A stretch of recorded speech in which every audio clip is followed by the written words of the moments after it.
Hola, everybody. I'm so glad to see me.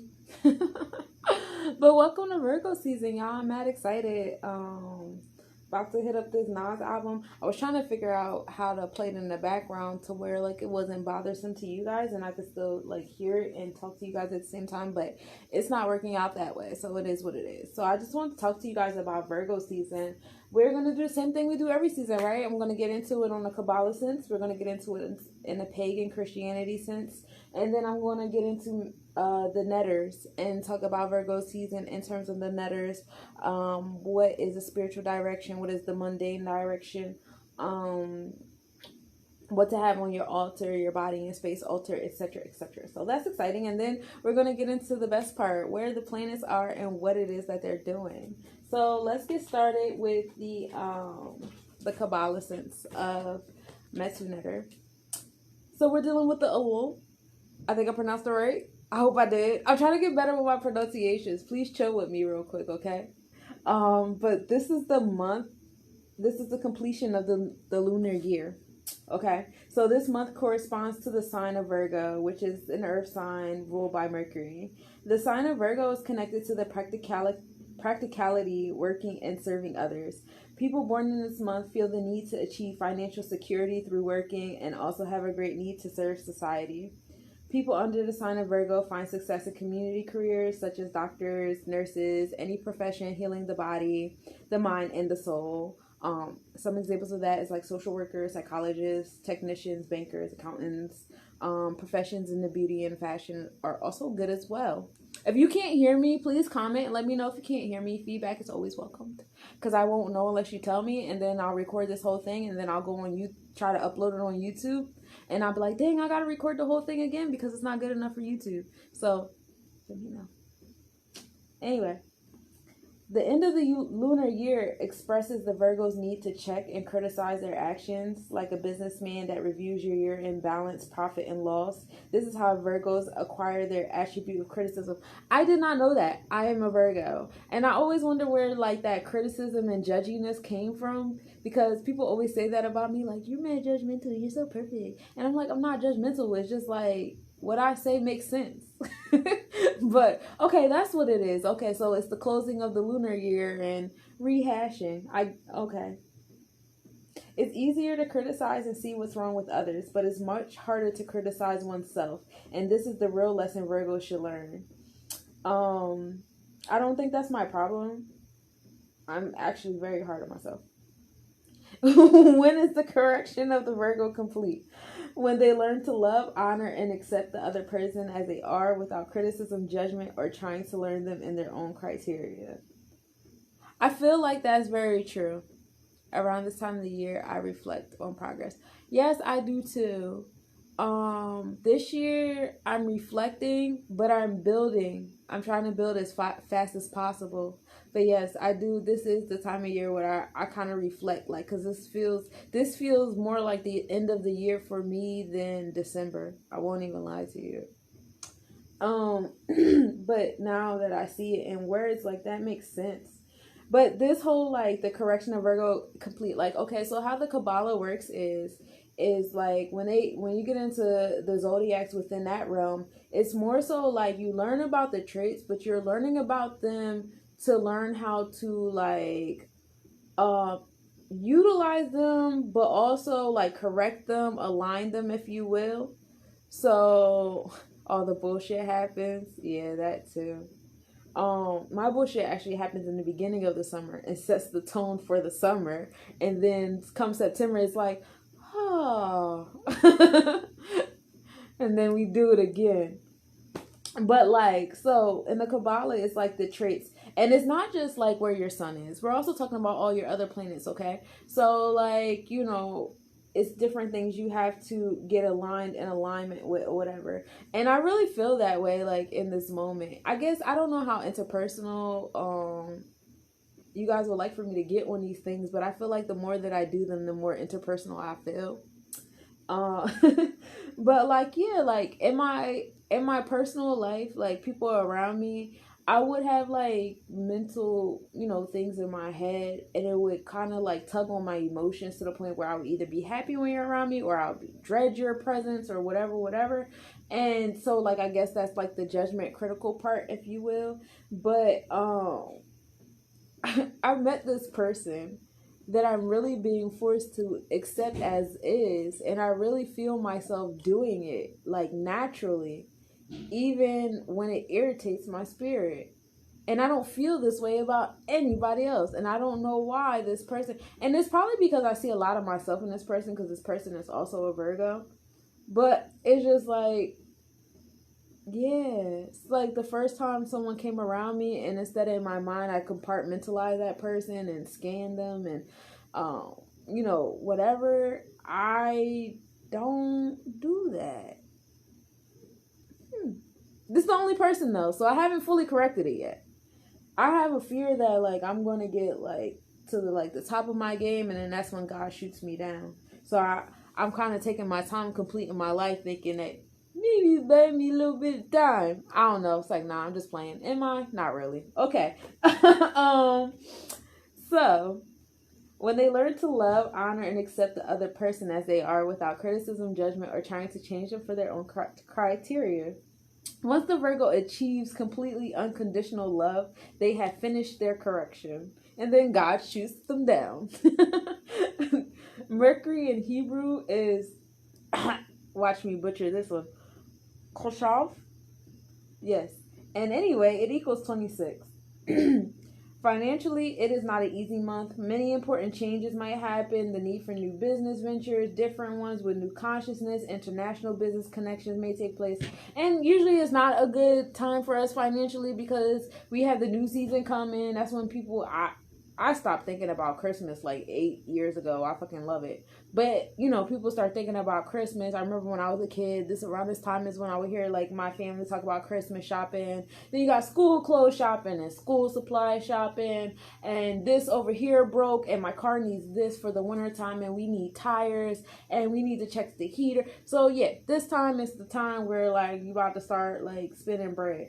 There's also a large incident of immigration in this month, which makes sense because the season is changing and time is changing. I want to go to Arizona super fucking bad because I hate New Jersey winters. Anyway, so where more people find the need to leave their homelands, stinking ass New Jersey, in order to go to new places like Arizona, looking for their luck and to change their lives. I just want to live off grid. In personal relationships, there are more international connections and meetings. I've actually been doing business with people over in Africa. It's been amazing. Kudos to those people over here. And more people need to find... Oh, wait, hold on. Which means there's more openness to go out of the family circle or your usual tribe tradition to meet new and different people and nations. So there's a greater inclination to widen and enlarge the metaphysical vessel in order to better understand, through Kabbalistic understanding, the meaning of life, both in personal and on global terms. That's nice. So you're going to find yourself kind of moving away from your tribe a little bit, and hanging out with people of other spaces and places, and that's always fun. So there's like ups and downs about Virgo season starting in the 23rd versus the 22nd. I say both of them. Like, let's make Virgo season as long as we can make it, because why not, right? So, the symbol is a woman carrying a sheaf, which is a bundle of grain stalks. This is the symbol of modesty and humanity. And she is a virgin, of course. As all Virgos are virgins, we are pure and innocent, and we do no wrong. Just keep that ambiance in your head of like white with like a gold emboss around it, and then and you feel fulfilled, because that's what the sheaf is about. It's about fulfilling you. We keep y'all alive. I hope y'all know that. You're welcome. So, this is the symbol of wisdom. I'm telling y'all some real stuff. The beginning of the harvest season and fertility. Virgos will help anyone in any situation. They are servers, but they enjoy serving. They are also analytical, great problem solvers. They have excellent memories and can appear judgmental, polite, interpersonal, ambitious, reliable. Also warriors, picky, neat, perfectionists, love routine, rituals, disciplined.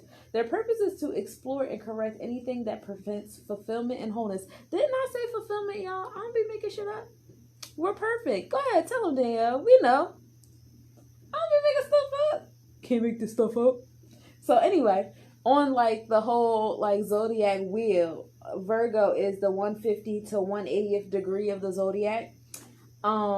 This is the Virgo constellation goes from September 16th to October 30th. So either way you play it, I'm still a Virgo.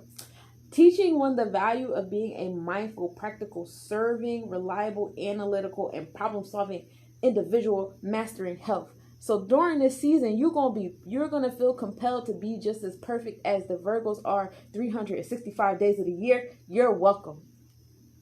Feel that? I felt it. I'm mad hype. So Virgo is also rules over the sixth ruling house. So we're dealing with the sixes when we deal with Virgos. The number of creation, because you have 2 3s, completion. I'm going to get into that, the sixes, a little bit more in a minute when we get into the netters. But the sixth ruling house deals with work, health, service, disputes, litigation, debts, enemies, losses, work ethic. The sun in this position helps one pay attention to detail, break things down, fixate on health and issues, pay attention to matters of self-improvement, physical and psychological weaknesses may come to light, so adjustments can be made. So during this time, you will feel the need to perfect yourself, as Virgos are 365 days of the year. Virgo is also associated with Mercury. As you know, Mercury also rules over Gemini. Yeah. So, I love my Geminis. I understand my Geminis. How about that? I understand them. And because I understand them, I can deal with certain things from them. There's a lot of Geminis that are in the spotlight right now that are being frowned upon heavily. And that's okay, because their Mercury is not as perfected. Has the side over here. They kind of speak on both sides of the spectrum, both sides of the body a lot. The twins, come into play with their talk a lot, so they contradict themselves a lot. A lot of times they say things they don't mean to convey, to try to express the things they're trying to say. And I get that. And that's why I'm able to, decode, because, they do speak in riddles, but it is what it is. Anyway, getting back to Mercury. Hello. Mercury rules over communication, traveling, and the throat chakra. How one teaches, also how one learns, which is cool because we're going back to school during Virgo season, right? So we're getting back into communicating, getting into the realm of how we're learning and how we're teaching, whether you're in grade school, going to college, realizing maybe you want to study another class while your kids are in the other room studying what they're studying, things like that. Mercury is also associated with Hermes, which is the god of messages and thievery. Also associated with Eshu, just the best Orisha ever, who stands at the crossroads of the physical and the spiritual realm and gives initial permission for one to communicate with an Orisha. I know there's debate on whether or not you have to go through Eshwa or Eshu or Legbo, whoever you want to call them. I like Eshwa, that's my favorite name. But some people say you can. It's really up to you and how you wish to manifest. I personally wish to go through it. Eshwa, as you can see in the background, I have, my candles, my candle colors and everything accordingly.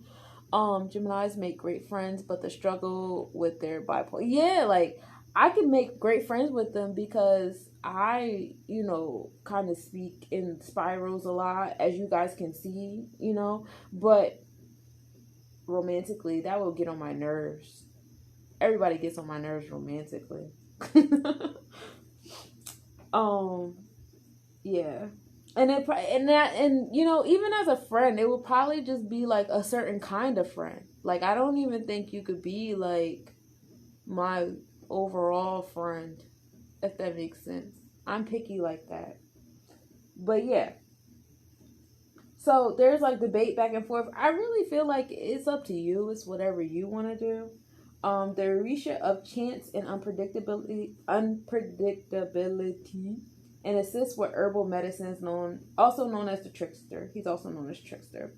Virgo season, the day associated with Mercury and Virgo is Wednesday. This is the day of traveling and studying and communication. The best day to have communications and things like that. I was born on a Wednesday. I'm a real Virgo, yo. My sun, my moon, my Mercury, and my Venus are all in Mercury. Are all in Virgo. But I'm a Leo ascending, which is why I talk to strangers and I can do this right here, and I like attention and stuff like that. So like my Virgo-ness is very strong, and that's probably why people don't like me that much, because I'm probably a Leo with the Virgo shit. I didn't think about it like that. I don't care. So, throat chakra is associated with Wednesday and Mercury and all that fun stuff. And the color blue. The throat chakra is associated with communication, expression, truth, and integrity. And not just like verbal communication, but also like writing communication. Like during this time, you might find yourself just having like these bomb-ass like comments on people's statuses, or like, you know, titles on your photos of yourself, or maybe you wrote this email, you like, dang, I wrote that email dope as hell, I can't wait to forward this to everybody, this is crazy. Like you're gonna be really good. Thank you. I try to be likable. I try to be myself. But it's weird because like the strangers that I meet like me. It's the people that are around me regularly that don't. Like the people in my reality, I feel like they don't like me. But it is what it is. So yeah. Where was I? The throat chakra. It's not just like verbal communication, it's also writing. So if you write a letter, you write a poem, maybe you're getting into music. Like I won't even lie to you, I'm working on a music project now that I'm releasing on my birthday. Over the course of 2 days, I've written 3 songs and I'm working on a verse. So like communication is lovely. I'm in my, you know, I don't know, man. But yeah, so like you'll feel that coming into play. You'll feel yourself wanting to communicate with other people more. You'll feel a need or a craving to be communicated to more, maybe from someone you haven't spoken to in a while. Maybe you want to go see your family and friends, or like earlier when I was talking about, you know, international relations, maybe a craving of talking to someone different, sharing different knowledge and things like that. You may feel that. This is definitely a time of communication, the best time for it. So if there's anything you need to get off your chest, any long text messages or whatever, what have you, best to do it now. The throat chakra is also associated with the number 5, which is the number of humanity. You got 5 fingers, 5 toes, 5 extremities, 5 senses, etc., etc. This number is also associated with freedom, intelligence, adventure, health. The colors associated with this, well, the stones and the metals associated with this are platinum, silver, carnelian, and amazonite.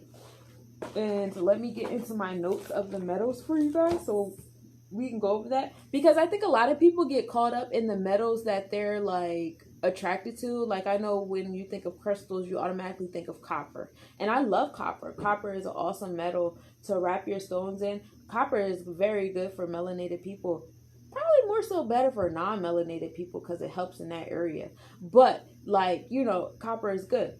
You also have like all metals, as quoted in The Alchemist, all metals have their destiny. So, getting into platinum, hold on, is it here? Okay, maybe I don't.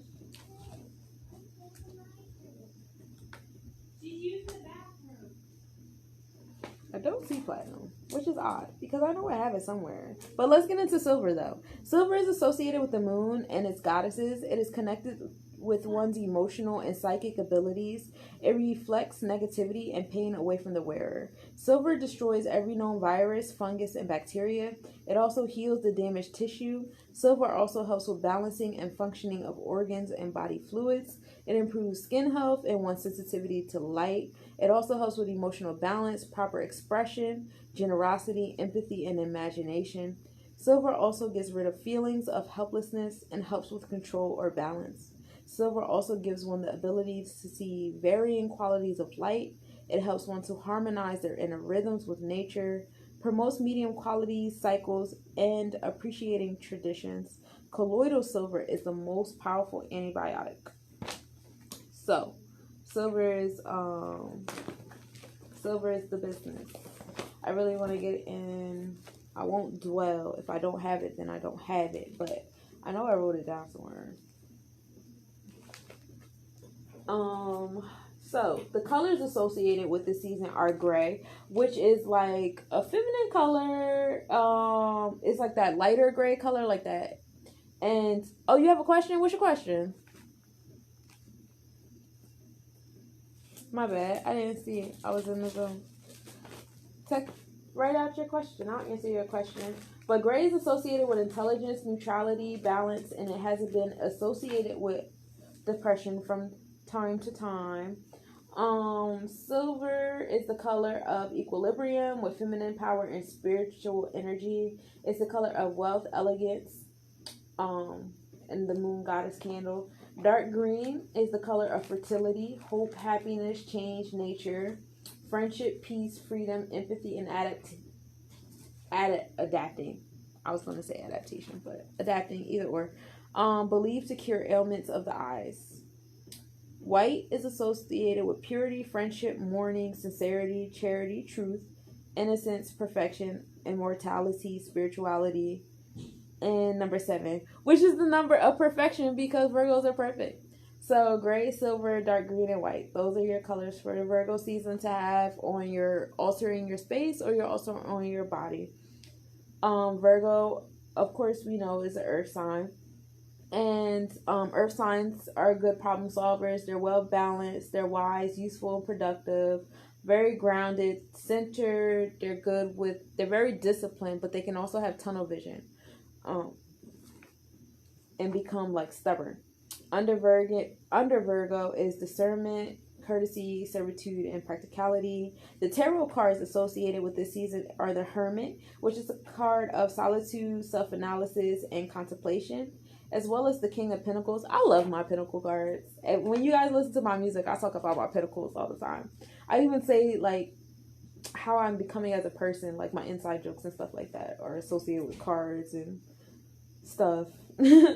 So the King of Pentacles is a person handling responsibility and love.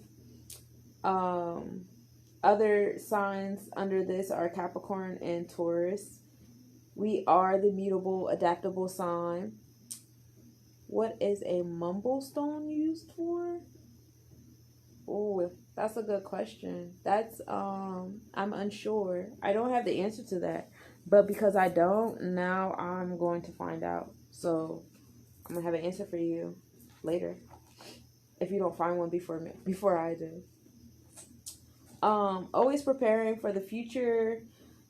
Earth signs can also be workaholics, materialistic, and pentacles. For a long time, I would fight that materialistic part about myself. I fought that for a really long time because I didn't want to be that. I felt that was shallow. That was beneath like perfect Nika or whatever.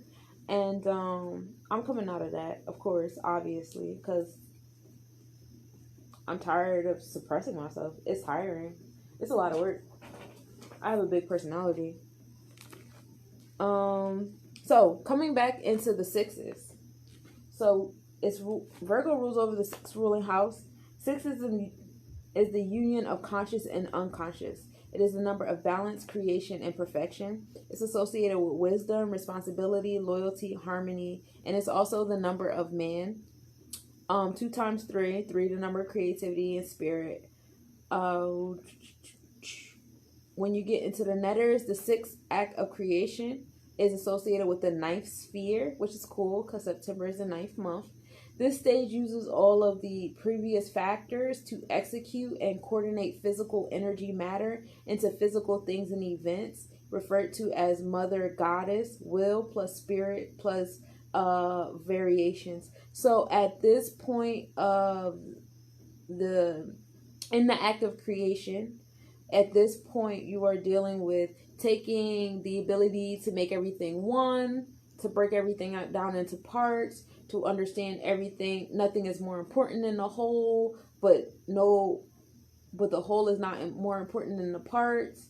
To, all of that, along with the spiritual guidance, Mayat, and once you get to this realm, this Virgo realm, the sixth act of creation on the ninth sphere, then you're actually making the physical thing, which is why Virgo season is associated with materialism and things like that, because this is the season where things are coming into fruition. This is, wrapping things up, bringing things to a close. And, as you bring things to a close, you're also bringing things into an open. Sixth sense is also intuition. The sixth stage of manifestation when you get into the netters. So netter becomes aware that there's a balance and oneness and coexistence that must be between the fourth and the fifth manifestation, which is your objective and subjective, your physical and spiritual, left and right realms. One must be in the world and not of it. And that's what we come to terms with during this Virgo season, being in the world and not of it. As we, analyze our success throughout the year. The sixth body, when dealing with the bodies of man, the sixth body is the breath of life for living and the electromagnetic motor force for the non-living to survive in the physical plane. Let me repeat that. So the sixth body of man is the breath of life for the living and the electromagnetic force for the non-living to survive on this physical plane. Like I told y'all before, Virgos give y'all life. Everything life. Even non-living get life. The stones during this time are agate, aventurine, carnelian, citron, copper is the metal, emerald, jade, obsidian, rose quartz. So you're dealing with a lot of greens. You're dealing with a lot of earthy colors, fertility, wealth. Green is a good heart chakra stone. You're also dealing with blue stones as you get into your throat chakra stones. I like to deal with, I like to deal with whatever. It really depends on how I reflected on my year. Like this year, I feel like I'm very proud of myself. I've come out my shell and things like that. So this year for me during Virgo season is gold. I'm feeling very golden. I'm feeling purples. I'm feeling yellows. I'm feeling bright and golden this year. There's been times where I felt brown. There's been times where I felt black. It really just depends on how I'm reflecting on my year. So that is Virgo season, from the pagans to the Christians to the Kabbalah. I want to get a little bit more in tune with the netters. I touched on the netters a little bit, but now I'm going to pull out the book. For those of you who are interested in reading this book, volume 1, me and Ezekiel read this. That's my oldest son. We have a YouTube book review of this where we go over the chapters on YouTube. If you guys want to check that out, let's Nobodies. That's where this video will be as well once this is up and done. So there's also a free PDF version. If you go on google.com and you type up like Metu Netter free PDF, it should be like the first the first hyperlink that shows up. It doesn't really look like a hyperlink. It looks like a little code where it should be. But yeah, so that's where you could find that. So from August 5th to September 21st, 3 p.m. to sunset, we're dealing with Sebek. And we're dealing with the direction of the southwest. Your parasympathetic, although it is still underground, it has cooled down your body with the assistance of the waning sun. The cold and dry state of your vehicle makes this point in the cycle most auspicious for those activities that require inflexible pedantry, which is dry and cold activities. So these are technological subjects such as trading, accounting, etc. So this is a good time to do adulting, basically, in a nutshell. Take your nervines and respiratory system remedies at this point. So this is a good time. And you know what? I said that too because you have flu season coming, common cold season coming. You have these lazy ass nurses and CNAs that want to diagnose everything as COVID this year because they can. And that makes their job a little bit easier. I say that from experience. I worked around lazy ass nurses and doctors. I'm not saying it, because I'm not saying that on the outside looking in. I'm saying that from the inside. So yeah, take care of your respiratory system. Stay out of these doctor offices because these people, they're still humans. They're still lazy. They still don't really want to do their job. They still really don't want to be where they're at because they're scared, or they're going through what they're going through, or they're upset because they have to go to work where they would rather be home. Everybody would rather be home. Nobody wants to work 40, 80 hours a week. Nobody wants to do this. Capitalism is not built for human beings, and mental health and psychological health and spiritual health is not built for that. So nobody that is at work is doing what they want to do. Nobody's happy, okay? In that space and place. With that being said, be empathetic to yourself and to the people that's working in healthcare right now, and take care of your body. Definitely take care of your body. Ginger tea, garlic. I usually around this time start doing the wet and hot things. Start doing the tea and the broth and stuff like that. I really don't stop. I know that there is a cycle of foods and stuff like that. I do stick to it to an extent. Like during the summertime, I do eat a lot of raw fruits and veggies more so than anything. I really don't eat during the summertime. I might eat once a day. And it is raw fruits and veggies. But definitely right now is the time to start taking care of your respiratory system. Please do not go into any healthcare facility that you don't have to be in. Because why even put yourself through that? Just take care of yourself. And if you guys need help with anything, like I took online classes, I do have a certification in herbalism. I do, and anything I don't know off the top of my head, I have a whole library over here of textbooks that I utilize to get that certification. So all of the remedies are in there. You need something topical, you need something to ingest, you need something to just put in your diffuser. All you have to do is message me. I got you. I'll look it up for you, or I'll make it myself, or whatever. Just and there's a whole bunch of other healers that I can point you guys towards. We don't have to keep doing this Western thing. It's not working that well, is it, guys? It doesn't feel like it. Doesn't feel like it at all. I read that the bubonic plague is back. That's what we doing now? The bubonic plague, y'all? Just ran out of stuff to do. That's how you know people not watching the news. It was in the news. Don't give me the line. I'll just be general and say springtime. It was springtime. And it was really like a whole news special about putting bleach in your dishwater. And I'm just like, Lord, y'all just not putting bleach in y'all dishwater? Yeah. That's why I gotta be off grid. I just want to be, I gotta be in charge of my own stuff. Because it's coming out in the wrong ways. All the stuff that people just don't do or don't think to do. The lack of cleanliness. The lack of consideration and empathy is just rampant. So, getting into Sebek. From a comedic sense, this is the deity Anpu, A-N-P-U. Canaanites, this is Raphael. From the Kabbalistical sense, this is Hod, H-O-D. Yoruba, we're dealing with Elegba or Eshu. And Hindu Kush, we're dealing with Matangi, M-A-T-A-N-G-I. This is dealing with the 8th sphere. Now let me get into what the 8th sphere is. So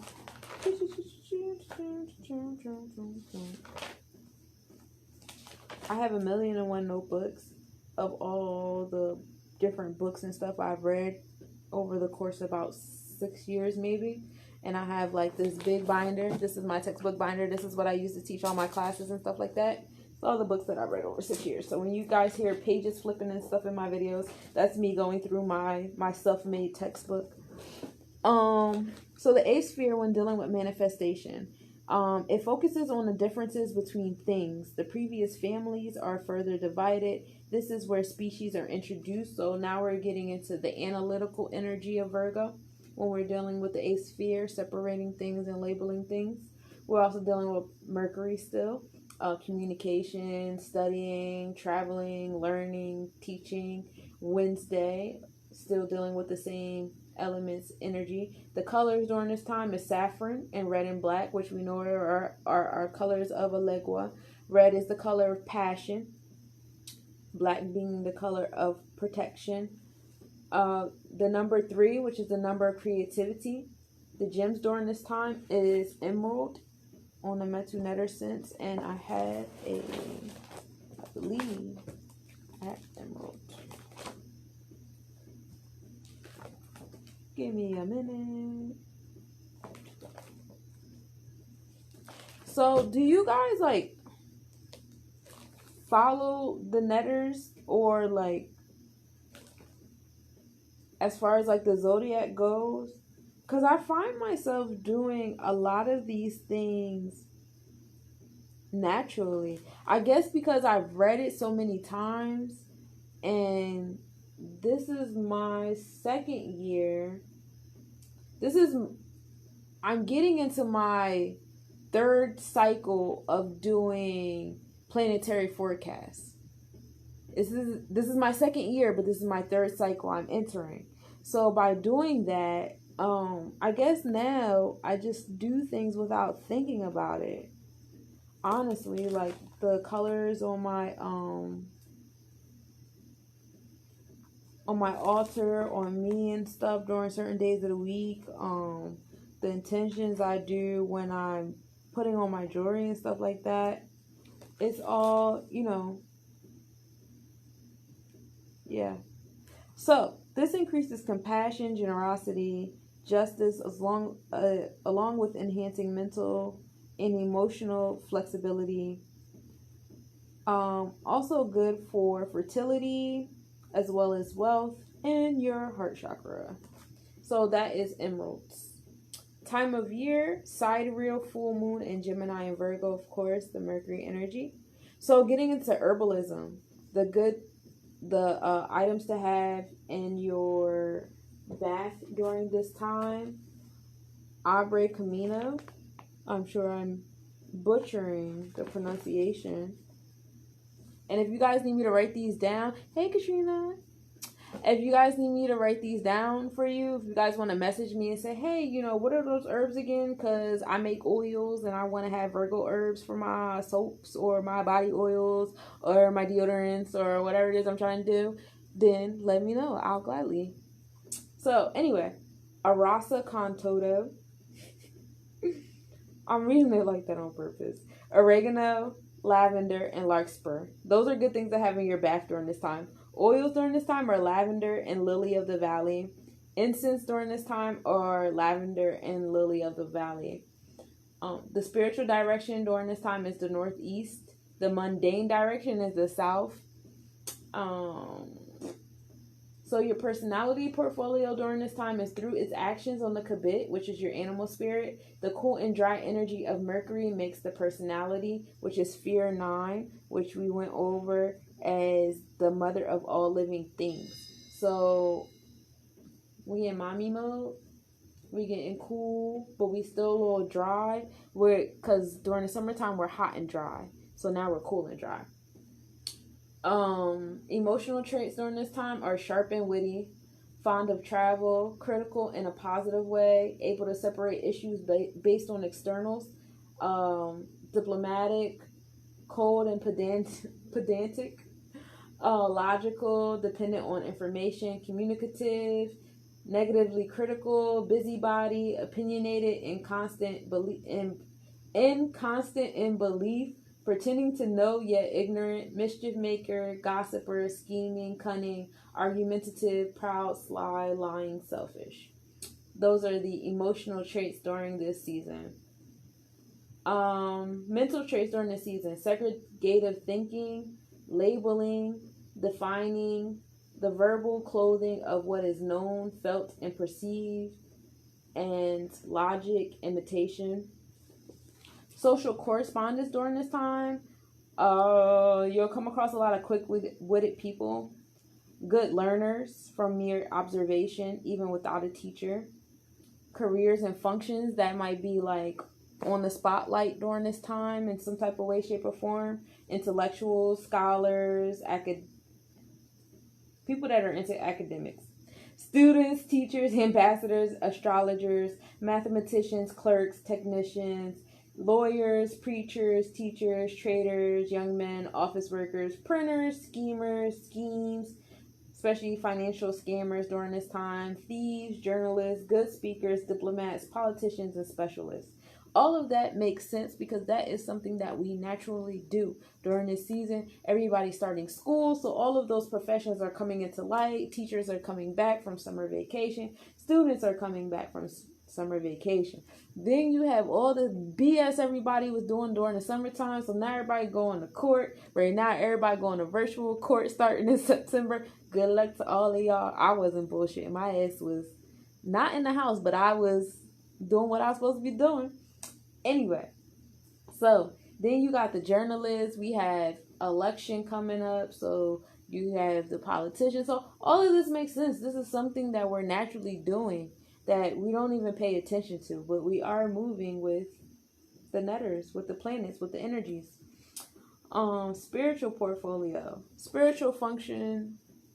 During this time, however pragmatic and necessary for the manipulation of physical phenomenon, the mastery of definitions, names, and the descriptions, the fundamental elements of our education, does not constitute knowledge of reality. Proceeding with awareness of this limitation will bring us good fortune. So, with that being said, you can divide and manipulate and define anything all day, no matter what. But labeling something does not constitute as knowledge. I say that a lot. You're not knowledgeable as something until you're able to teach it and apply it. To be able to just speak on it is not enough. I don't know at what point in life. I think it's just internet world. Only in the internet reality is just speaking on it enough, because I feel like the internet reality is one-dimensional. There's nothing you can do there too much. I mean, you could do stuff, but like, I don't know, it just feels very one-dimensional to me.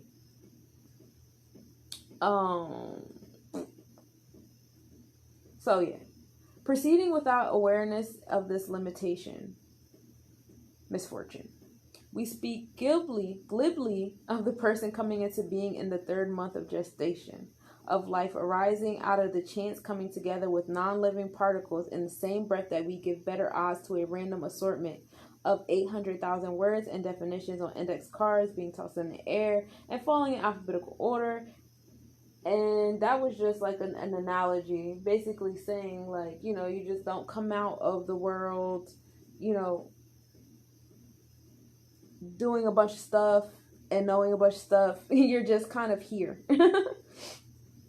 But yeah, so it's just more than just knowing. You can analyze all you want, but if you're not applying, and that's good, walking into the school year with that in mind. Everything that you learn, question everything you learn, and then also question how you can apply it, whether you agree with it, whether it's right or wrong, whether you successfully debunked it or not. Like, always, I don't know, it's fun. I don't really have any Gemini energy in me. My Mars is in Gemini, which is why I'm always doing like 20 things at one time. But like, I don't really have like one standpoint on anything, because I'm so empathetic, and I like to play chess.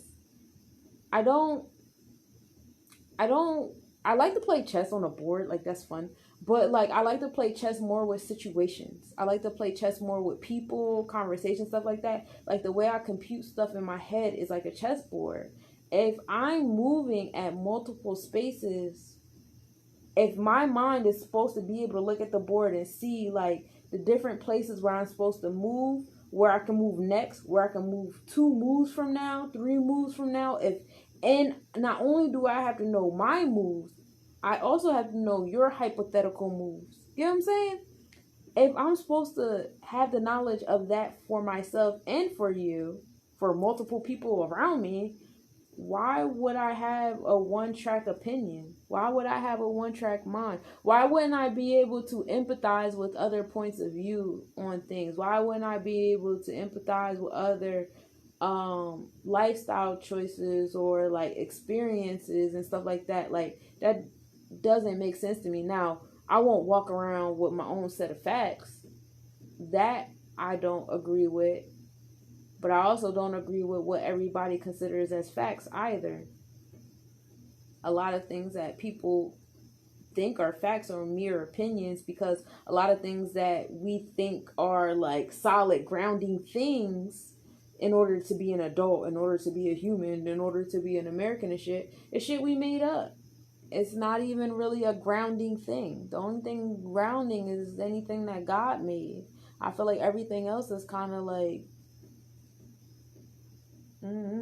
like the tofu buildings in China. In a nutshell. I don't know. I don't know if that made sense or not. But I don't just walk around with like one thing going on in my head. I am a walking contradiction. I can have a conversation with someone and totally agree what they're saying, and then have a conversation with somebody else who, if them two were in the room together, they would probably punch each other in the face. But I can sit there and you know, I can do that. I don't feel like that's lying or phony or whatever. It's just something that I can naturally do, because I can empathize with both. I can see how both could be true. But anyway, key phrases during this time: disunion due to segregative thinking through the use of clever tactics, clever words, paying attention to detail, pride in one's education, logical ability, verbal ability, litigations, arguments, having the facts, data, and being informed. Biological correspondence during this time. Physiologically, Mercury governs the functions of the motor and the sensory nerves. Pathologically, nervous irritability, which is something that I'm starting to learn how to conquer. That is something that I deal with 365. Asthma, bronchitis, abnormal breathing, speech impediments. Comedic therapeutics during this time is anything involving like the nerves. Chinese medicine during this time, anything involving the lungs or the large intestine. Wind disease patterns as well. So that is what I have for the netters for Virgo season. So that's what's happening on all of that. And now we get to my favorite part, the planetary placements. What are the planets doing? Where they going? Where they been? What's happening? So during the summertime, we dealt with a lot of retrogrades. And I told you guys like the last couple months ago that like a lot of the retrogrades were going to come to a close in October. A lot of the stuff that we're going through now, I'm letting you guys know we're going through until 2026. So keep your seatbelt on. You'll be alright. Pluto is doing its thing until 2026. So, you know, all this stuff with the government and people's secrets coming out, and this one is really that one, and that one's really this one, and all that unraveling stuff. Yeah, that's gonna keep happening. It's a lot, but you know, it's good because it was a lot of stuff that was like in secret that should not have been, right? So, you know, so Mercury's in Virgo, and Mercury's in Virgo in the first house. So we know Mercury deals with communication, how you teach, how you learn, how you study, travel, da da da. So now you find yourself being more analytical, paying more attention, to the way you speak, but also the way that others speak to you, the way you've been speaking to others. There's just like a lot more attention that you're paying to certain things. Maybe you've been talking to someone all summer long, and now in this month you're looking like, wow, you're really fucking dumb, or anything else in between. So, at this point in time, you're definitely going to be paying attention to communicating with others. And this is in the first house. And the first house represents the body you were born with, your physical appearance, your general temperament. So your general, vibe during this time is just, really paying attention to how and what you communicate, paying attention to how you have been communicating. I think over the summer, we've been kind of going rampant with each other, with how we communicate with each other, the words that we use, the emotions that we have been invoking within each other with our words and things like that. So during this time, hopefully a lot of us take a fucking chill pill, and the rest of us just, keep going with the flow. When planets transit into this house, our goals are manifested, and new projects or ideas or perspectives finally take form. And this is associated with the Aries energy. So Mercury will be in Virgo in the first house. It has been since August 20th. It will remain there until next week, August 29th. And then it will be moving into the second house. When the second house deals with your personal finances, our material possessions, our concept of value, and when there's a transit planet through here, it reveals changes in resources as well as your self-esteem. So we're dealing with that Taurus energy. So now you have yourself learning and expressing and teaching finances. So we go from communication to finances. And then Mercury is going to enter Libra. So it'll be in Libra in the second house starting September 6th. So then you'll feel more of a balanced vibe, less analytical, critical, judgy, and worried, and more about a balance being there for a give and receive, a bounce back and forth and things like that. It'll be like a kind of, now you can reap what you sow kind of period in that communication and teaching and learning sense starting September 6th. And that'll be in regards to your finances. And then September 17th, Mercury will be entering the third house. And our third house deals with communication, transportation, local community. When planets transit through the third house, we receive important info about our immediate network. So we'll probably be receiving some type of information, whether about somebody in your family, something going on at your job, maybe something going on municipal wise. We have this election coming up and all this weird stuff going on. So maybe something around that space and place will be arriving around September 17th. And then September 27th, Mercury will be entering that spicy Scorpio energy that makes me want to shoot myself in the face. And please watch what the fuck y'all say to each other. So you'll be coming out of this being analytical, being balanced, and now you're about to sting everybody with your words, or possibly. So yeah, that's starting September 27th, and it will still be in the third house. So we're still dealing with transportation in your local community and things like that. Venus is in Cancer in the 11th house and has been here since August 7th, and it will remain in Cancer in the 11th house until September 3rd. Now, Venus, we know, rules our finances and our love, and Cancer is rigid, but it's also Cancer is emotional, intuitive, motherly, maternal type thing going on. But it's also it can be rigid, because with Cancer is when they feel the things that they care about is being shot at or insulted or something, that's when the crabby come out, or if they're outside of their shell too long, then the crab come out. And we know the 11th house is your the purpose of your work, which is your humanitarian side. Planets transiting through here help us broaden our reach as we define our role within society. We're dealing with the Aquarius energy, so you have a lot of water energy here surrounding your Venus. You might find yourself being very emotional during this time. you might find yourself very emotional. You're like maternal, even in masculine. There's a feminine and masculine energy in men as well. And there's also like, some men are more maternal than some women I know. But anyway, so like even like that maternal energy that you have within you, it will be invoked during this time. Once you have like Mercury going into your second house, right? I said when you start dealing with your finances and stuff, this Venus energy, you'll probably be like really emotionally tied to, monies in your home, monies that need to be invested that should come back into your home in some type of way, shape, or form. But we know through the netters that it's very, very important to know when to separate your emotions, because emotions is equivalent to a trance. You don't want to get too caught up in that. So be mindful of this Venus energy, definitely. I personally will look at where your Venus is and see how one touches the other. See, my Venus is in Virgo. I don't know what house it's in offhand, but my Venus is in Virgo, so like that's that earth energy. And whereas water can keep hitting up against earth. I'm also a Leo Virgo, so it's like hot rock.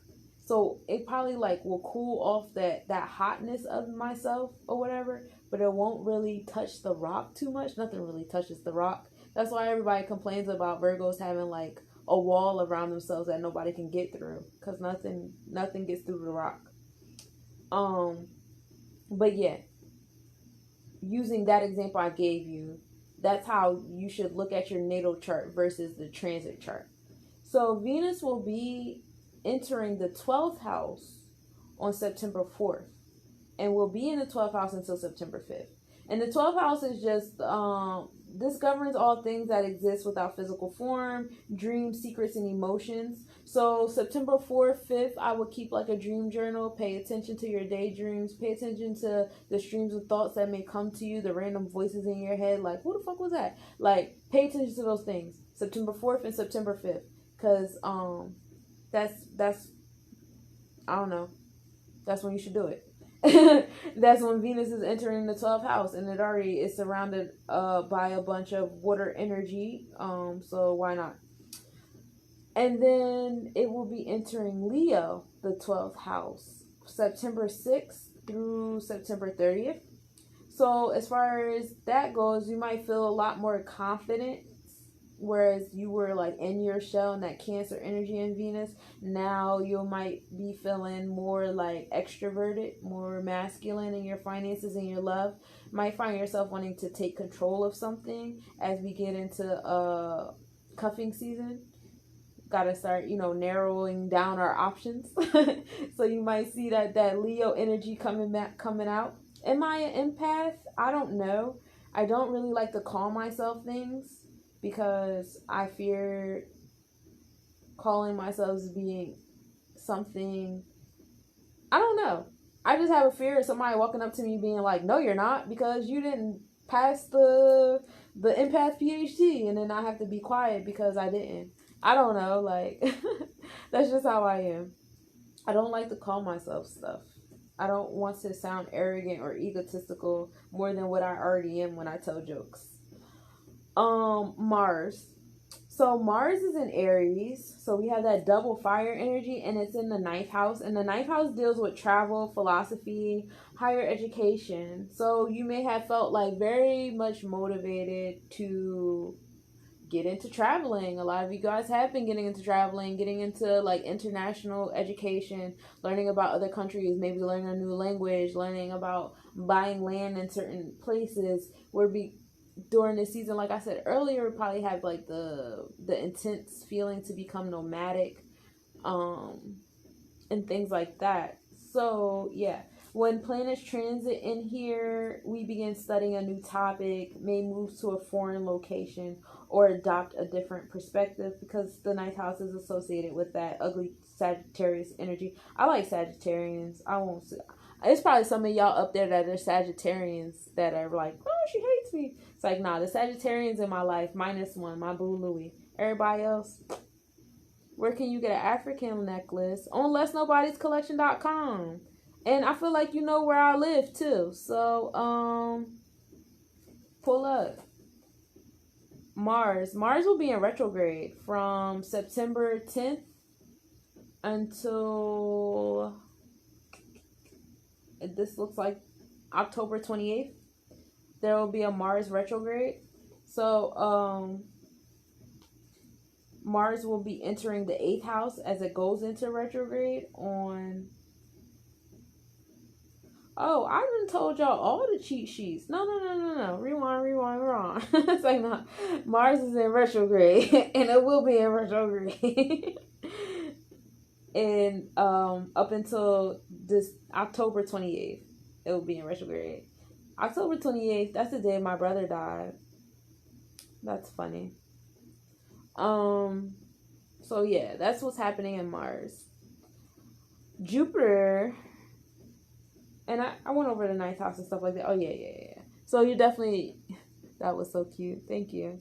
So you're definitely going to feel that energy towards like foreign travel and foreign relationships and things like that. Jupiter is in Capricorn. It has been in Capricorn since December 2nd, 2019, and will remain in Capricorn until December 18th, 2020. Jupiter deals with our tolerance, our generosity, our law, religion, tradition, order, business, growth, wisdom, as well as our luck. And Capricorn deals with like restrictions, discipline, things like that. So, we feel ourselves, being very disciplined, but also creating new disciplines, creating a new tolerance for certain disciplines and things like that, coming into our own selves. Jupiter has been in retrograde since May 14th, 2020, and it will remain in retrograde until September 12th, 2020. And during this time, it will enter the 5th house. Well, during this entire time, it has been in the 5th house. And the 5th house deals with creativity, romance, children. Planets transiting through this deliver eureka moments that boost our confidence, because the 5th house is associated with Leo energy. So as you find yourself like getting rid of like the Capricorn restrictions and stuff like that, like all the laws that we have been going with and things like that, you find yourself having like a new level of tolerance for things and generosity and stuff like that. All of that will be going towards your kids and your families, and time to get creative with this new society that we plan on building. I know a lot of people are talking about off-grid. I see the Moorish community becoming more mainstream now, which is awesome. I just see a lot of creativity and revamping coming into the disciplines that we have created for ourselves. And that's always good. Just my only fear is I see with a lot of these new disciplines and things and societies that we're creating, we're kind of ignoring the negativity of our ancestors and ancient selves. Like, I know we love to think of ourselves in light always. Of course I love to think of myself in light always. But understand we are repeated beings, okay? And if you know you are flawed today, then you know that you were flawed centuries ago. So, while we want to celebrate ourselves and celebrate who we were centuries ago, let's be mindful that everything that we did centuries ago was not roses and butterflies. And some of the things that we did were oppressive. Some of the things that we did disconnected us from the earth. There's a reason why our societies were buried underwater. There's a reason why some of our societies are in caves or, things like that. We have destroyed ourselves many times. So while we go backwards with certain things because we want to celebrate ourselves, let's be mindful of the things that we're going backwards to bring forward. Everything is not meant to be carried on with us. Not all practices that we practice were beneficial to everyone. Some of them were only beneficial to some people, and while we all like to call ourselves royalty, all of us were not royalty. And if we keep walking in the light of capitalism, we will not all be royalty. So be mindful of the things that you're carrying. We carry with us. You know, if you're not trying to carry things that you were carrying 3 years ago, please be mindful of the stuff that you're trying to carry from centuries ago. Moving on. Saturn. Saturn is in retrograde. Saturn has been in retrograde and will remain there, and it's in the 5th house in Capricorn from August 6th to September 28th. So all Virgo season, this is what's happening. We will see an unraveling of our disciplines, our restrictions, the things that held us back, etc., etc. They're all unraveling with this Saturn in retrograde.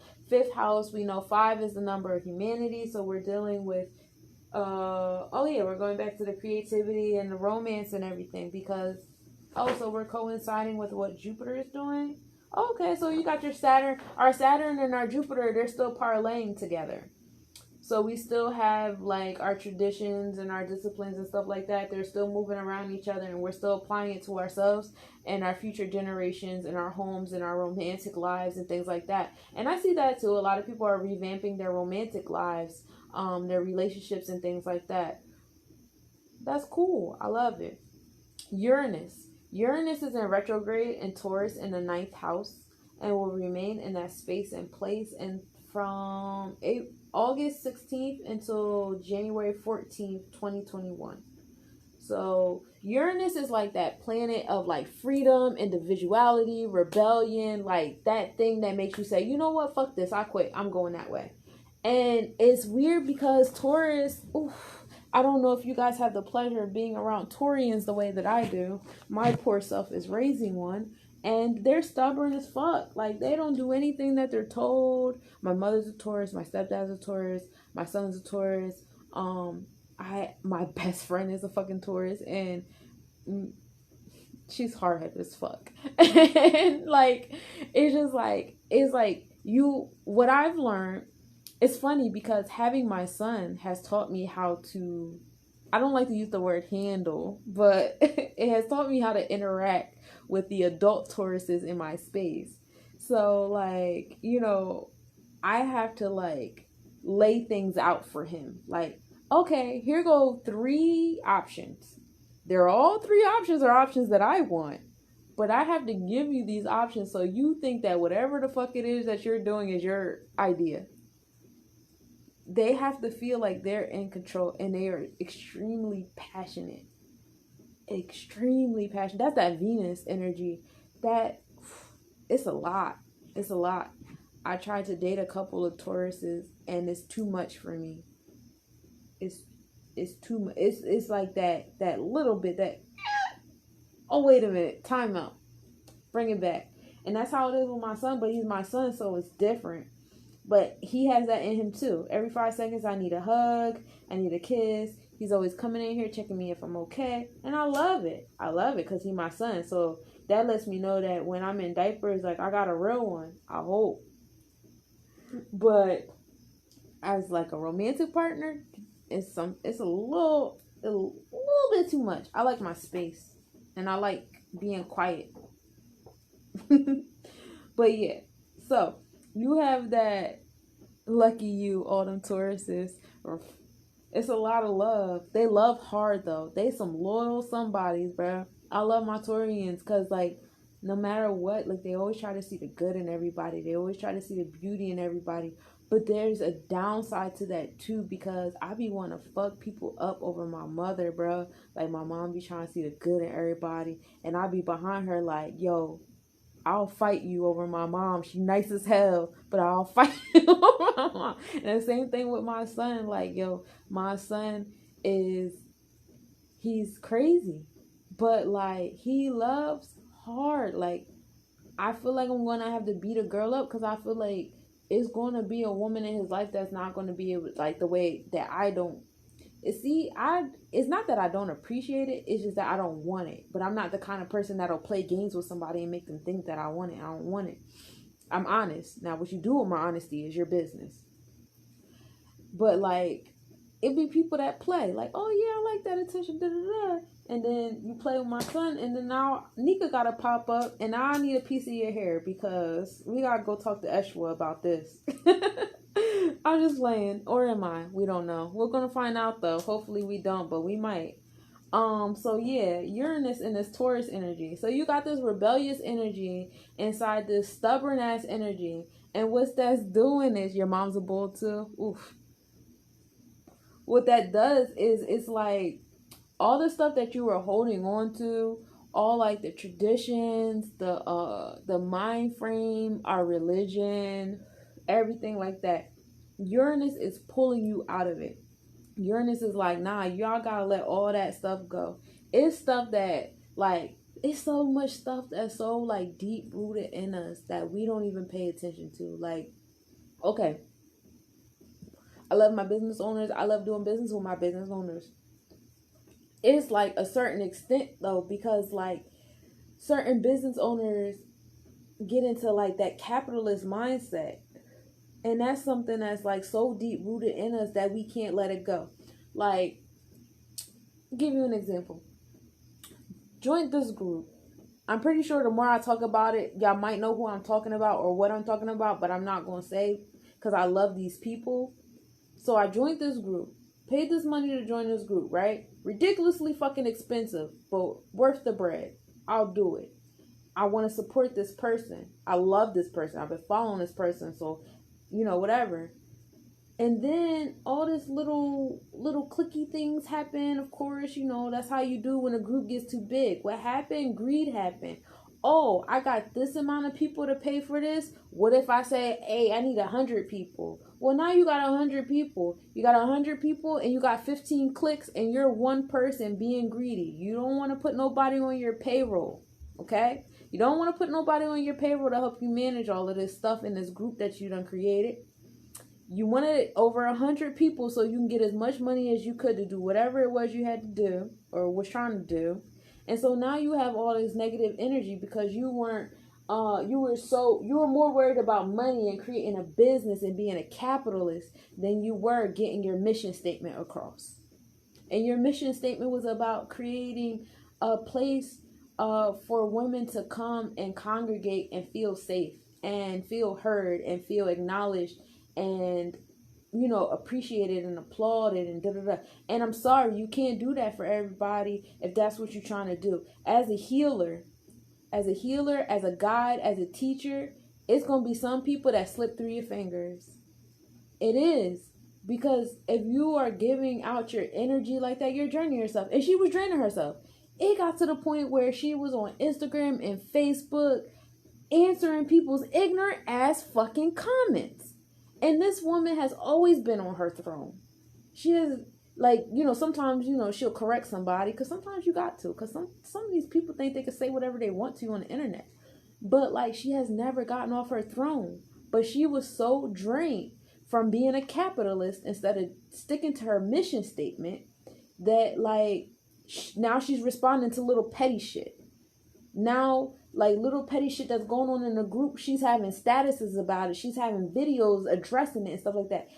You're messing up your brand because now you're showing the world who hasn't even invested in this shit yet that you are mishandling your group. You're not doing what you're supposed to do. I can't do the capitalist shit.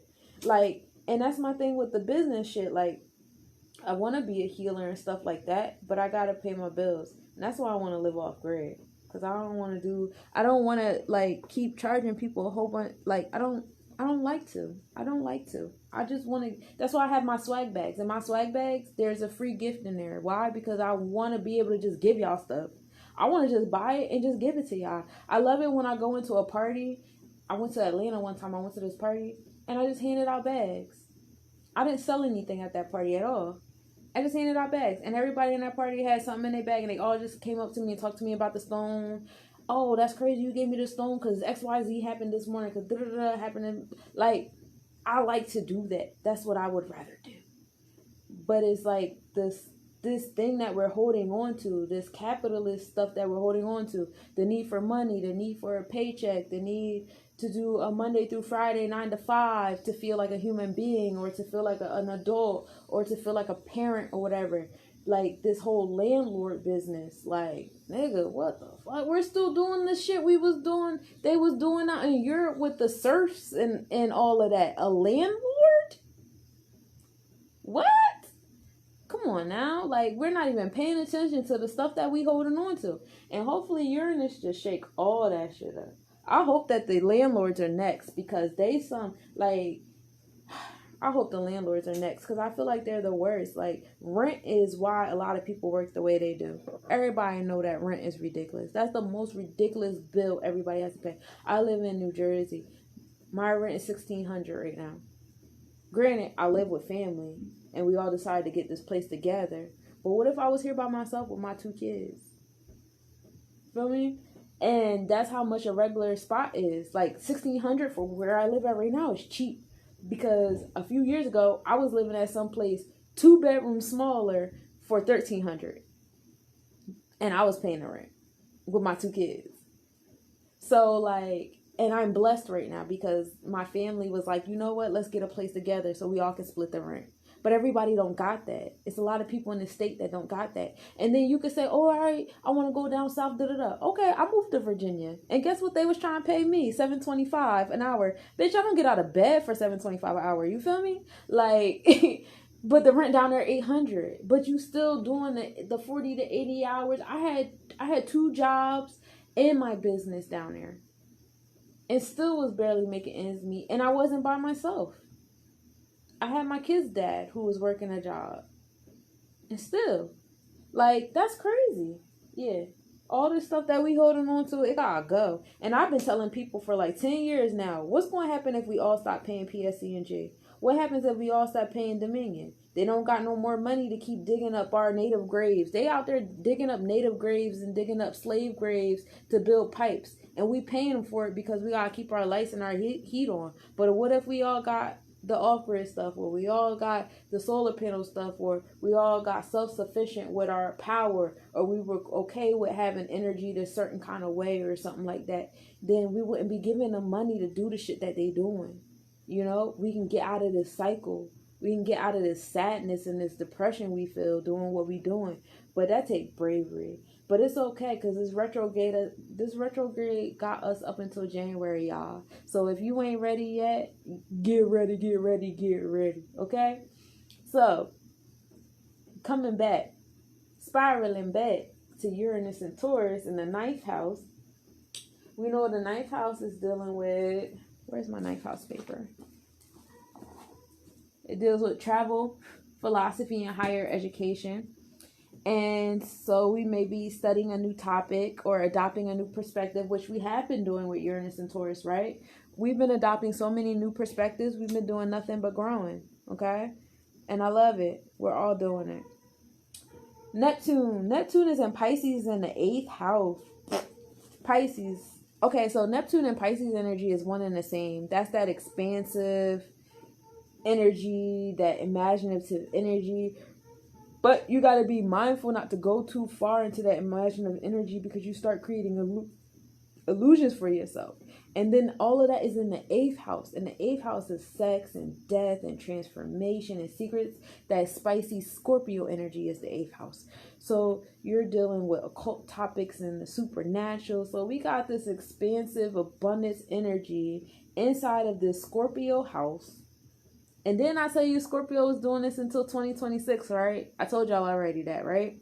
So that's what's happening. Neptune is in Pisces in the 8th house, and it has been here since February 4th, 2012, and it will remain here until January 26th, 2026. That's what we're dealing with, y'all. It's not changing. This imaginative energy and this Scorpio energy, and that's what's bringing all the secrets out. That's what's bringing these different pedophilia rings out.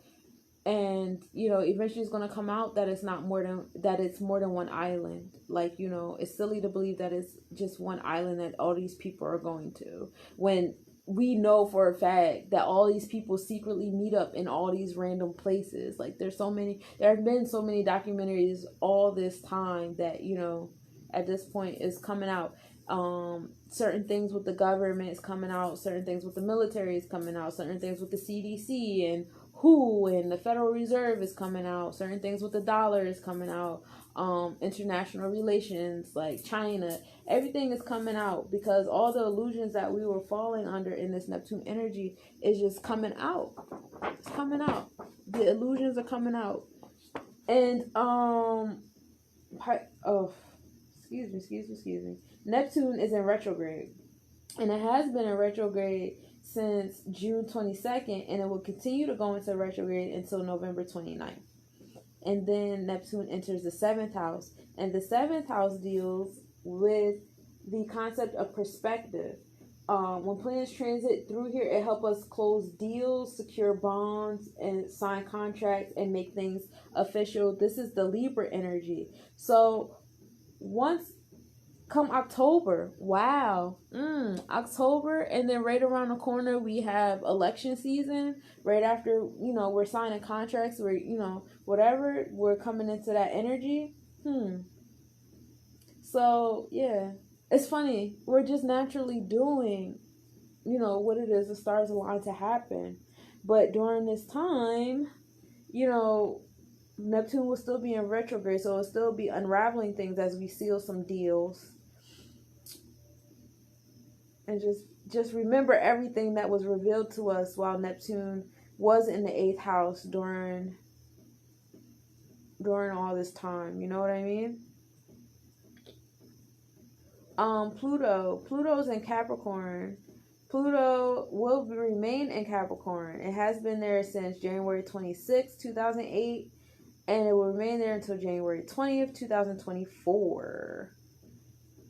So, that's what I messed up. I said Pluto was 26. It's Neptune that's 26. It's Pluto that's 24. So, it's Capricorn, which is the planet of restriction. We know Pluto deals with sex and death and transformation. Yes, we're cleaning out them closets. Between Saturn and Jupiter doing their little tango together, getting rid of some laws and stuff like that in the 5th house with your family and your children. And then Uranus is in Taurus, pulling us out of the shit that we won't let go of. And that's with our higher education and our philosophy. Whew, that's deep, y'all. And then you got the imaginary, expansive. Neptune in Pisces deals with the things that we do, like the crystals and the aura and the Reiki and the herbal and all that stuff like that. You got all of that inside of that energy of transformation of the 8th house in Scorpio. And you that's a beautiful mixture. It really explains why we're going through what we're going through. And it's I love the fact that despite what we're being told to do, a lot of us are finally starting to take control of our lives. We're definitely honing in on, how these planets are aligning and saying, you know what, fuck that. I'm in tune with this Uranus and Taurus right now. This is the part where I rebel. Fuck what y'all talking about. Now y'all doing all the stuff that we ignored these other people way back when they said it was going to happen. You know what I'm saying? So definitely cleaning out these closets. It's above and below, definitely.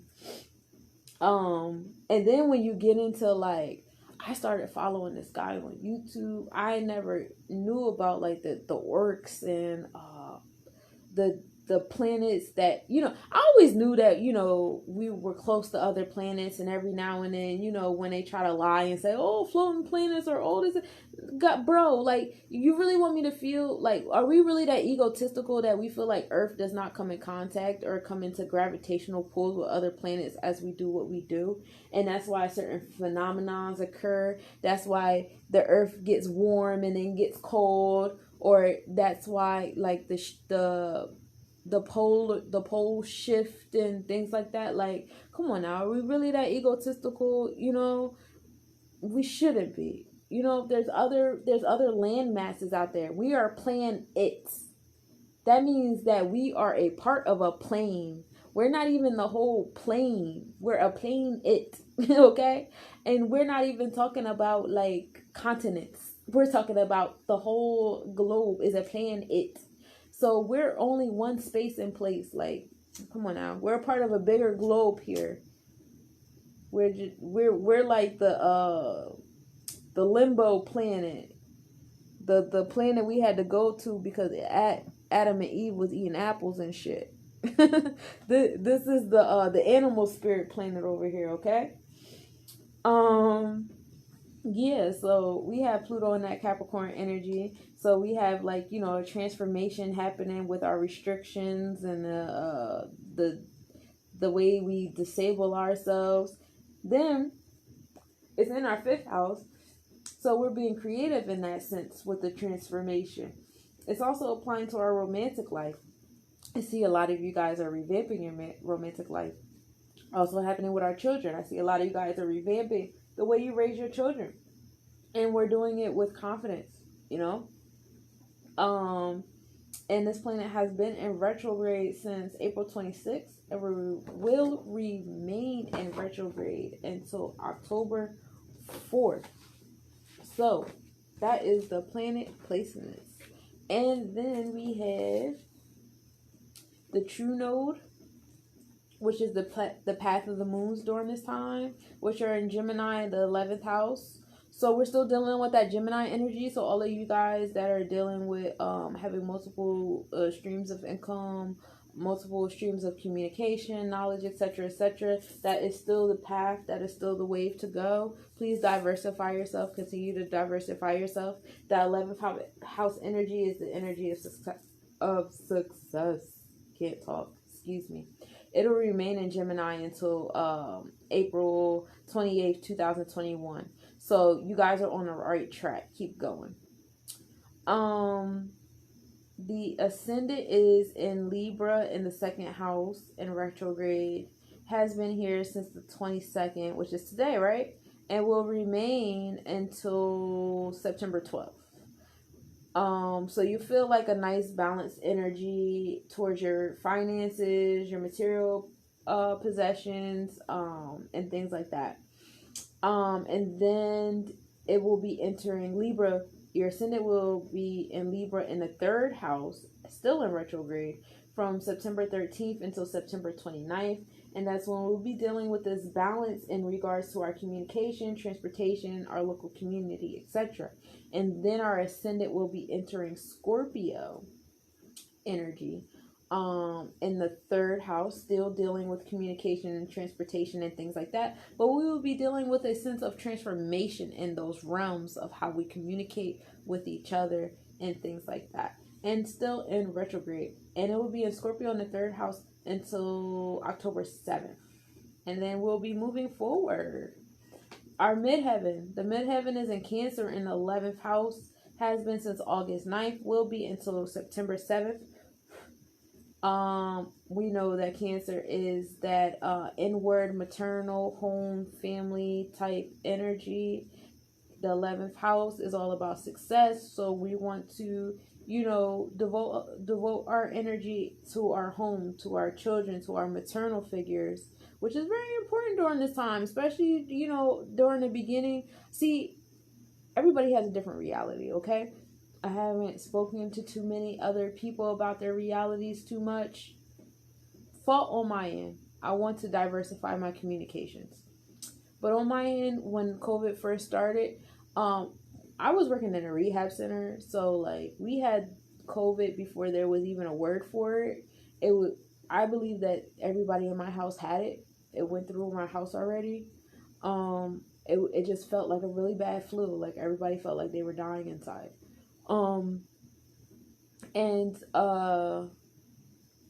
It was at my job. Now, in the beginning, a lot of people were dying. Now, from my experience, a lot of people were dying because of incompetence. It was a lack of knowledge and fear, but a lot of incompetence. Nobody wanted to use their common sense because that would require them to actually take action. And, so yeah. A lot of people passed in the beginning of COVID. So with a lot of people passing, like I seen like women born in the 20s and in the 30s passing. So like, yeah, I can see like that early energy being all about like going towards your maternal figures. I feel myself being drawn towards like my nana, one of my close, one of my, one of my friends, Nana, just passed away. And I see people, just dealing with death, period. So yeah, it's a good time to either hone in on your own maternal energy and bring your people close. And if your family isn't close, and if that's something that you long for and that's something that you see important, fight for that shit. Fight for that the same way you fight for a romantic relationship. It is what it is. Definitely a time to go inward and do that for success. And then it'll be entering the 12th house. Your midheaven is still in Cancer, but it's going into the 12th house. We're dealing with our secrets and emotions and our dreams. And this is during the 8th and the 9th of September. So I told you guys earlier in the 4th and the 5th of September to keep a dream journal. You struggle with it? I do too. To keep a dream journal. Now, when this midheaven enters Cancer on the 12th house, this is the 8th and 9th, I would say remember that date as well. Tap into your dreams on that date as well. So the 4th and 5th, and then the 8th and the 9th. And then your midheaven enters Leo in the 12th house. So you find yourself coming more outward. We were inside, we were going inward, we were in tune with the mother and the maternal energy. Now we're coming outward, we're getting in tune with the paternal energy. Masculine energy will start coming out more, especially because when the midheaven is in Leo, the ascendant will be in Scorpio, so it'll be like sexy masculine energy out in space. Feel me? And that is my gist for the planetary forecast, y'all. I hope you guys enjoyed listening to it as much as I enjoyed giving it. I have no idea how much time has passed. So I wanted to give you guys a sneak peek. Tomorrow, when I rise, I have an event. I will be in Morristown, which is northern New Jersey, tomorrow. If anybody's interested, there is a BLM tomorrow. BLM. Yeah, I said it right. I felt like I said the letters too fast. BLM event tomorrow. I will be in attendance with my jewelry, my t-shirts, and my bags, and things like that. So people at the event will have first dibs on the new products, and I say that only because I have to make time to take photos and put things on the website. So I wanted to give you guys a glimpse of some of the new things I have. Now, these are not in addition to what is coming out on September 19th. September 19th, I will be coming out with a Divine 9 collection. It will be 9 full sets. Some of them, a full necklace, bracelet, ring. These are all my smoking wands, by the way. Necklace, bracelet, rings, or necklace, brooch, and bracelet, or whatever. But they're all like full sets. These are all the new smoking wands I have.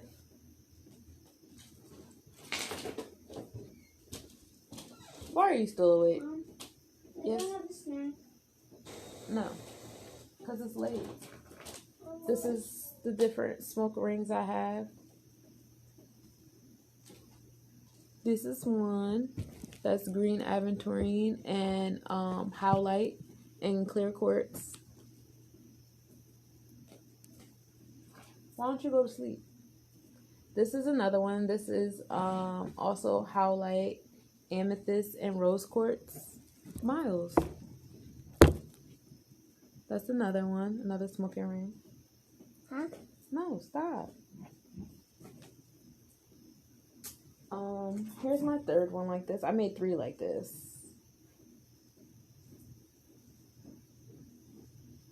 Hey. Yours is already up. These don't even include the one I made for you. These are like 3 totally new ones. I just made a whole like Nobodies smoking collection. It's about, I have 1, 2, 3, 4. I have 4 smoking wands, 3 of the long rings, and I believe 3 of the short rings. So, it's about 10. So I have 11 in the collection now. I'm just showing them. Thank you. This one is rose quartz. And where's the last one? Oh. This one I showed on Instagram already. The obsidian. Thank you. What? I've been like in my cave all week. And I have new brooches. Some of these are going to be parts of sets. Some of these are part of the Divine 9 collection that'll be coming out on the 19th. But some of these will be coming out tomorrow. Yay! Hey, Mom. Yes, get it for your sister. I want this on my kimono. Okay. All my old enough sisters have one. I got them for all my old enough sisters. Okay, this one's yours and then this one's mine. These are for my store. Here, before you stick yourself. I also have these new, I bought a new mold, so I have a new kind of brooch, which are different, kind of crowns. She's going to try to steal yours? Yeah, get her one. It's another ring. This is is this a clean one? I guess so. Then I have the 2-finger aunt ring. This one was actually on the website before, but I took it down because I didn't perfect it to my liking, and I have perfectionist issues. But now it is, so woo! And it's a 2-finger ring, and it's adjustable, so you know, whatever's clever. You already put one in here. Yeah, can you put my something in? So, this one I really love. This is green aventurine and silver in the back. And this is perfect for Virgo season, yeah? Yes. And I'll show you guys one more, and then I'm going to give you guys a brief thing of what I'm doing. And this is the last one. So, alright, so this is what I got going on. Next weekend, I will be in Wildwood. I'll be in Wildwood, New Jersey at the Black Girl Power. I don't know what it's called, but I'll be at that event. And then the following weekend, I'll be in Merchantville. I'll be at that event. For Virgo season, for the season of Virgo, I will be doing a raffle. For the entire Virgo season, if you are a customer during the season,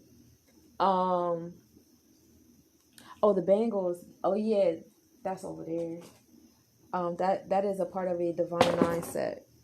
So during the Virgo season, anybody who purchased something off the Let's Nobodies website will be put into the raffle. Okay. So on the last day, I will be going live, and I will be doing the raffle, and whoever wins will be winning a full set. This full set will include a necklace, a bracelet, a ring, a brooch, a circle cylinder, a smoke wand, and a frame. So that's 8 items until it's in the that's 8 items that you will win in the raffle. So it's a nice basket. Still in the makings of it, but as the time goes on, I'll be like showing little sneak teasers, snapshots or whatever of what the items look like and stuff like that. So that's the raffle that I'll be doing during Virgo season. Whoever buys anything during this season will be included in the raffle, and that is the only qualification to being in the raffle. And I will be posting that more. The closer we get to my birthday, I will also be, putting up more music. This week I was working on my music. All my music will be recorded next week. So twice a week I'll be twice a week I'll be releasing a new song, and then come my birthday I'll be releasing my EP, which is called Less Mantras. What kind is this? That's red jasper and obsidian. Like I'm saying on the back. Oh, it's a pin on your shirt. So, come my birthday, I'll be releasing my 4-song EP. It's called Less Mantras. And my birthday is September 19th. And, the EP, each song is essentially a mantra. It's all, like, under the same, like, kind of vibes as Transformations. I really like it so far. It's coming out really good. And I'm still working on the documentary. That's coming out great. Yeah, cereal. And so far that's all I'm willing to leak for now. That's all I have.